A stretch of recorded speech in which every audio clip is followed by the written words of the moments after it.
ये देखने में सिर्फ एक सिंपल बाम्बू की फिशिंग रॉड लगती है, लेकिन गांव के लोग इससे रोज बहुत ज्यादा मछली पकड़ते हैं। तो आज मैं भी सिर्फ इसी रॉड का यूज करके पूरा दिन मछली पकड़ूंगा और देखूंगा क्या मैं भी इनकी तरह मछली पकड़ पाता हूँ या नहीं।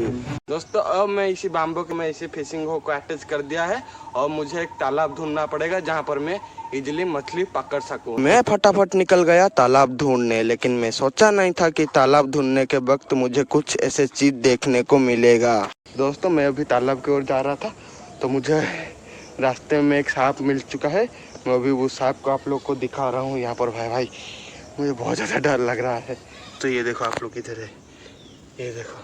ये सांप को देख के ये पता चल रहा है कि सांप पूरा गहरी नींद में है, तो उससे डिस्टर्ब ना करते हुए मैं चला तालाब ढूंढने। मुझे फाइनली एक ऐसी तालाब मिल चुकी है जहाँ पर मुझे मछली आसानी से मिल सकेगा, मुझे उम्मीद है, क्योंकि इसी तालाब बहुत बड़ा तालाब है और इसमें एक मछली भी था मुझे यहाँ पर दिखा है। तो फटाफट चलते हैं इसी पर फिशिंग हुक में उसका मछली का चारा लगा के फिशिंग हुक डालते हैं, देखते हैं यहाँ पर मुझे मछली मिलता है या फिर नहीं। तो मैं बिना देर किए हुए फटाफट हुक में चारा लगाना शुरू कर दिया। तो फाइनली मैं फिशिंग हुक में मछली का चारा लगा दिया है। अब इसको पानी के अंदर डालते हैं, देखते हैं कितनी देर के बाद हमको मछली मिलता है। तो चलते हैं फटाफट डालते हैं। जब मैं इसी हुक को पानी के अंदर लगाने गया तब एक बड़ा प्रॉब्लम सामने आ गया। तो प्रॉब्लम ये है कि इसी तालाब में बहुत ज्यादा वाटर हाइजीन है, तो इसी वाटर हाइजीन के वजह से हुक लगाने में बहुत ज्यादा दिक्कत हो रहा था। तो मैं जैसे तैसे करके फाइनली फिशिंग हुक को पानी के अंदर लगा दिया। तो फाइनली मैं फिशिंग हुक को पानी के अंदर डाल दिया हूँ। अब यहाँ पर थोड़ी देर वेट करते हैं, देखते हैं कितनी देर के बाद मछली हुक में लगती है। हुक को पानी के अंदर लगाने के बाद मैं मछली का इंतजार करने लगा, देखते हैं कितनी देर के बाद हुक में मछली फंसता है।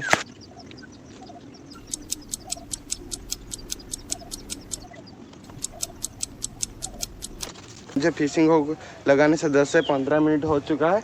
अब एक भी मछली तो नहीं खा रहा है, लेकिन अभी उठा कर देखते हैं मछली लगा है या फिर नहीं। तो उठा के देखते हैं हुक में मछली फंसी है या फिर नहीं, ये जानने के लिए मैं हुक को उठाने लगा। लेकिन हुक को उठा के जब देखा मेरा मूड पूरा खराब हो गया। तो मछली इसी चारा को नहीं खाया है। हुक में चारा को देख के मुझे यह पता चल रहा है कि चारा को मछली आसानी से नहीं देख पा रहा है। तो इसी का कारण है इसी तालाब में बहुत ज्यादा वाटर हाइजीन। तो इसी वाटर हाइजीन के वजह से मछली आसानी से चारा को नहीं देख पा रहा है। तो इसीलिए मैं दोबारा फिर से हुक को पानी के अंदर लगाने का सोचा।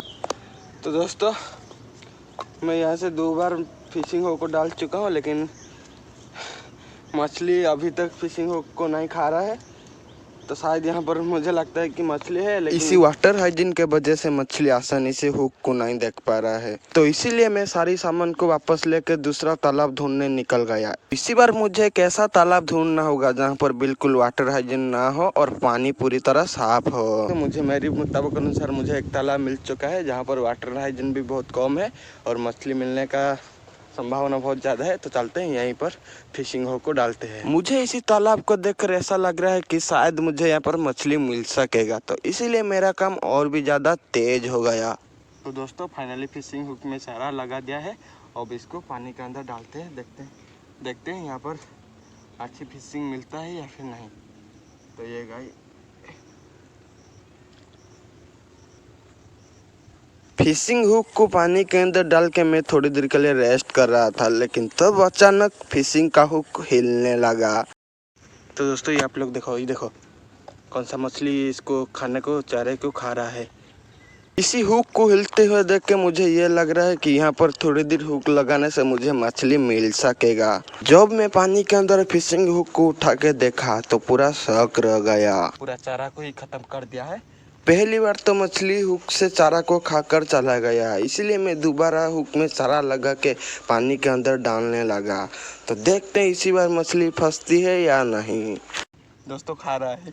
तो पहली बार जैसा मछली आ रहा था, बार बार हुक से चारा को खाकर चला जा रहा था, लेकिन हुक में नहीं फंस रहा था। तो ऐसे ही करते करते मेरे पास चारा ही खत्म हो गया। मेरे पास चारा भी खत्म हो चुका है और थोड़ा थोड़ा चारा है और मैं सोच रहा हूँ कि इसी में मछली है, लेकिन इसमें छोटा मछली है जो आ रहा है चारा को खाकर चला जा रहा है, हुक में नहीं फंस रहा है। तो किसी कारण के लिए मछली हुक में नहीं फंस रहा है, आप लोग मुझे कमेंट करके बताना। और मेरे पास चारा भी तो बहुत ख़त्म हो चुका है और भी चारा नहीं बचा है, थोड़ा थोड़ा सिर्फ बचा है।